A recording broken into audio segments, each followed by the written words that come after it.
What's going on, guys, and welcome back to my channel. Today I'm going to be talking about the dividend stocks that I own on Robinhood. So why don't we go ahead and just jump right into the video. So on Robinhood, I do own quite a few dividend paying stocks. As you guys can see on the right, these are some of my holdings.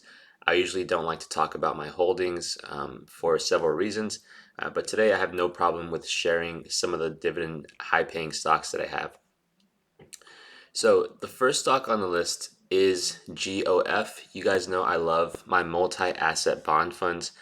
So GOF, I own about $2,100 in, and my position is up about 5.74%. So whenever I have this kind of margin on the monthly high dividend payer, it makes me pretty happy because I need to have these sorts of cushions whenever I do invest in high monthly dividend payers. That's mostly because these stocks can be kind of risky. As you guys know, it's not normal for stocks to be paying around 10% of a dividend yield. And if you guys were curious to know how much GOF paid, GOF pays close to 10% actually. So sometimes it even fluctuates up to 11.5%.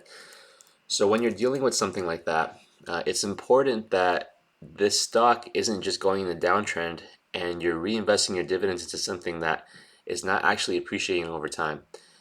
Now, this stock may not appreciate over time, but whenever there is a sale, I do what I can to get in. And currently, we are still a little bit below the 52-week high of around maybe $22.17. So I have no problem with purchasing GOF. Like I said, I do have a little bit of a cushion. The next stock I'll be talking about is SPHD. So SPHD, I probably have the most amount in terms of the high dividend monthly payers. So this one I have about $10,500 in. Every once in a while, I'll put some more money into SPHD. And let's go ahead and talk about how much money I'm getting in dividends. So this past month, I will be getting close to $40 in dividends with SPHD. Now, $40 in dividends isn't a huge amount considering I do have $10,000 in. And a lot of people kind of criticize SPHD. I generally don't find that many fans of it, especially because of the high expense ratio, and maybe because there's just better ways to get um, a high return on investment when dealing with low volatility. Some people aren't a fan of low volatilities and think that it might be easier to just invest in something like VOO and things like that. Personally, I really, really like SPHD, and that's because the dividend that it does pay is actually close to the 4% range. So why don't we go ahead and check that out right now while that loads. So the dividend is close to the 4% range. But most importantly, I can just invest in SPHD and just kind of set it and forget it. I don't have to worry about it all that much. And it's never a bad time to actually get into SPHD. So that's why I'm a fan of it. And you know, when I'm dealing with money that I'm constantly investing, especially because I do work a job, obviously, so that means that I get paid every once in a while. Every 2 weeks, I get paid. So some of my money goes to M1 Finance, and some of it goes to Robinhood. When I have my money in Robinhood, I don't like it to be sitting in cash. Similar to Warren Buffett, I may not be as rich as Warren Buffett, but I do have some of the same ideas. Is I don't like to have that much cash just sitting idly. And so, whenever we have a large market drop, maybe like a 5% correction or a 10% correction, SPHD will go down a whole lot less than something else, something that moves a lot quicker. So, in a sense, SPHD can be a hedge at times when the market is experiencing volatility, and I can just move my money over accordingly. So, that's one thing that I like about it. The other thing is, I do feel like when I'm getting close to that kind of retirement point, maybe in like, I don't know when I'm going to retire, but basically, when I want to eventually start using my money from dividends to start paying bills and supplement my daily income and things like that, I want to put my money into something like SPHD because it's so easy to manage. So I don't know if I actually sell any of the stocks that I have or shares that I have in SPHD. I might just grow it over time. And as I start to make money with these high high volatility trades, I might just start reinvesting them back into SPHD. That's how much of a fan I am of it. So it's very easy to manage. The next stock on the list is PIMCO Corporate and Income Opportunity Fund. This is ticker symbol PTY. I have about $1,800 in. So I did get into this one a little bit later into the party. As you guys can see, it has gone up quite a bit over the past, let's say, ever since December 24th, actually. So there was obviously that deep correction in the entire stock market, but it has recovered nearly all of that loss, and PIMCO is actually killing it lately. So yeah, like I said, as a result, I'm kind of late to the party, currently down about 2% or $40. So I don't have that cushion like I have in ticker symbol GOF. And I said, I mean, over the long run, that's fine. But I do have to put more of an intention to average down into something like PTY over the long run.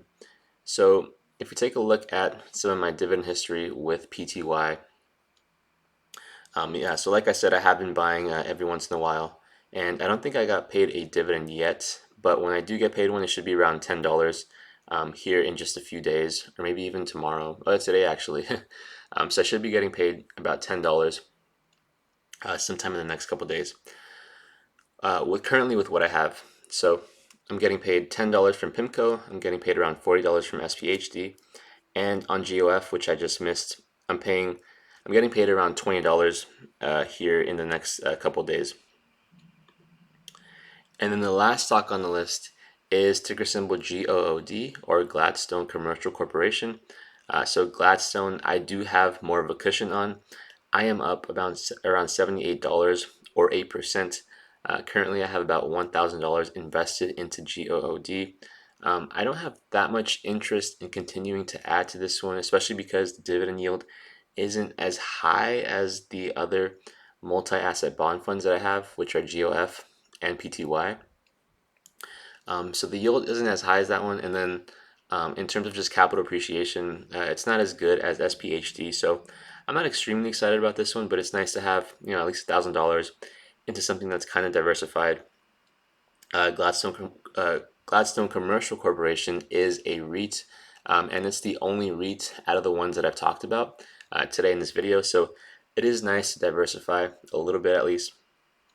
But I'm not super crazy about this one. As you guys can see, I haven't been adding more shares to this one in the past, few months actually. So every month I get about $6.25 per share with ticker symbol GOOD.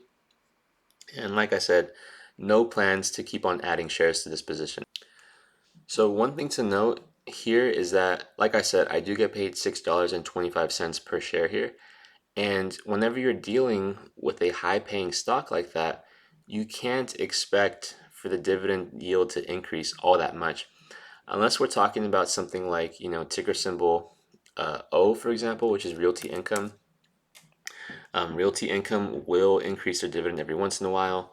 I think Main Street Capital might do it as well. So there are some stocks that pay a large amount per month and they will actually increase their dividend yield. And that's not the kind of stocks that I'm owning here. And honestly, I have no problem with it. SPHD, on the other hand, does increase their dividend yield close to every month. So this month they paid around 15 cents per share. So that's $0.1531. And then if we go ahead and take a look at the previous dividend payout, they paid around $0.1511 dollars, or basically 15.11 cents per share. Where as a recap, this one paid 15.31 cents per share. And so SPHD does increase their dividend yield almost every month, and you can expect that over the course of a year or maybe 2 years down the road, that dividend yield will increase by about maybe 3, 4, or even 5% per year. So that's another nice to have when it comes to SPHD. So that's going to wrap up this week's dividend video. It's not like I have a video every single week or anything like that. But yeah, I'm going to leave it at that.